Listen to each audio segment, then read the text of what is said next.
So we're live at Print Hustlers. Live rhythms. So tell us, like, what's like the main inspiration behind Print Hustlers? Like, what are you trying to do that's different from maybe just a trade show like ISS? Yeah, we really wanted to have a space that could be a learning environment to share ideas and thoughts and like really tactical things that you could take back to your shop on Monday.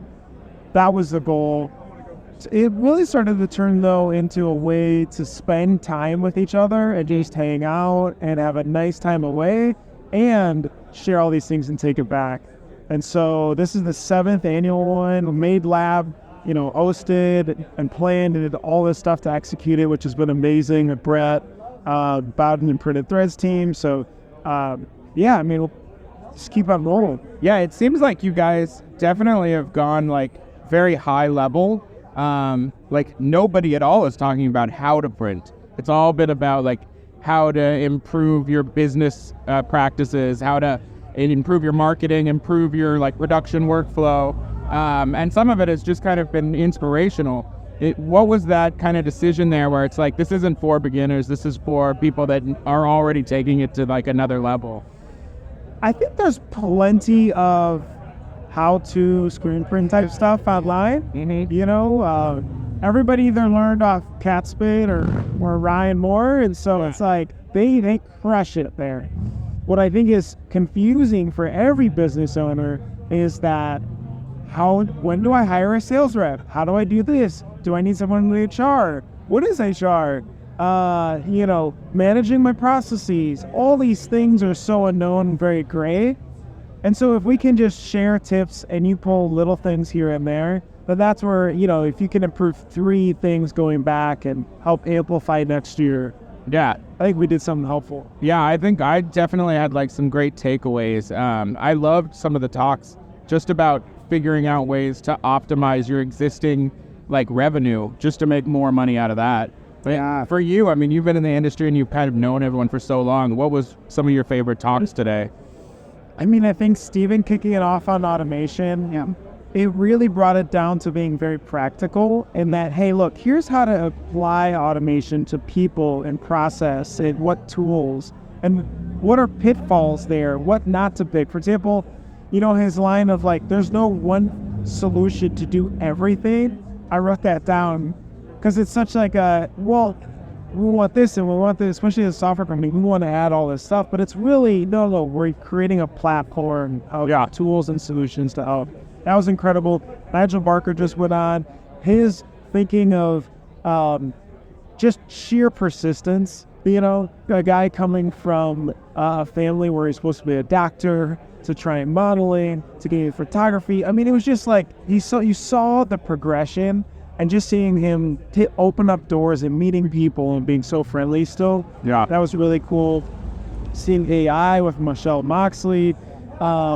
This is even a little bit about, I feel like I'm a tech guy, but it was like a little above my head of like, whoa, this is a lot going on. We were thinking about that presentation on like a 4D chess level. Like the way she was like giving us examples while also explaining how she built the example. It was powerful. And then showing us how we could use it in our business all in one presentation. It was amazing. It was so structured and so well built. And then I think the other big one that stuck out was the DTF panel. Mm-hmm. So you had 3 shops who are doing different solutions of heat transfers, either totally outsourcing everything to basically trying to insource everything. And why some people are bringing it all in-house versus others, no, just buy. If you should make the transition, how messy is it, what to expect? Yeah. That feels like the question of every trade show is like, what should I buy? I forget who said it. It might have been Max, but I loved him saying that if you're not doing $7,000 to $10,000 in transfers, Steven said it. If you're not buying $7,000 to $10,000 in transfers, you should not buy any equipment. Think about it. And I was like, that's amazing because everybody rushes to buy a $20,000 machine that they curse for the next 3 years. And these guys who are doing $1 million in transfers are like, I don't even own a machine. Like, it's a nightmare. Right. Yeah, it was. They said they haven't had more than 5 days of consistency between a dryer, a shaker, a printer, ever. Wow. So, pretty crazy. So, anyway, I think those are the top 3. Yeah, absolutely. What do you think is the plan going forward for Print Hustlers? Are we going to be seeing one next time, next fall, or are you going to do one maybe earlier in the spring? Made Lab's like really going and taking this city to city. Okay. I've heard Cleveland. Oh, really? So I love the way that they're, we used to do it in Chicago all the time. I love the way that they're creating a little area. You can walk around, you can enjoy the city, you can spend extra time together, and you're able to see different facilities. I mean, we haven't gone to the Bella tour yet, but I've seen that one in the past, and that's mind-blowing. So I'm excited for what they want to announce next year, too. Yep, absolutely. Yeah. Man, I remember going to that very first Print Hustlers, and that small hotel room, probably like 30 people's, right? And to see what this has become, amazing, right? This is probably my fourth or fifth one in person that I've come to. Like, I'd love to hear from your point of view, like what you have, what progression have you seen in the industry? What Bruce has seen, right? Like and now that you semi-retired, what is that like? Right. So I think industry-wise, a couple topics that were brought up a few times was social media. There wasn't a lot of social media for people to use. I mean, maybe you guys don't know VHS tapes. Like, that's how I was playing Ryan's old stuff, and then YouTube started to come on. But when all that came on the scene, I think also the idea of us starting to share a ton industry started to also happen. And now, every time there's an event like this, there's a trade show, I mean, there's like so many hugs and hangouts and people sharing Airbnbs and people going to different cities and spending time with them if they're there. I don't know how many spaces where like I'm just in Miami and I'm going to look up what shops there, I'm going to DM them and we're going to grab lunch and then go see their facility. And so that seems to have really escalated and sped up knowledge. I mean, you see it almost from that pre-COVID, no DTF machines at trade shows, basically all DTG. So like 2 years later, when they opened up again, it was like 60, 70% these DTF machines and almost no DTG machines, right? And so that innovation cycle now seems to be happening so much quicker. So that's really cool.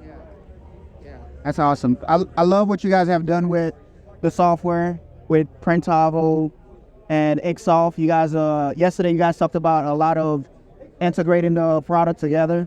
Maybe you could touch up a little bit on that, what you guys are doing there, like what's new, what's coming down the pipeline. Yeah.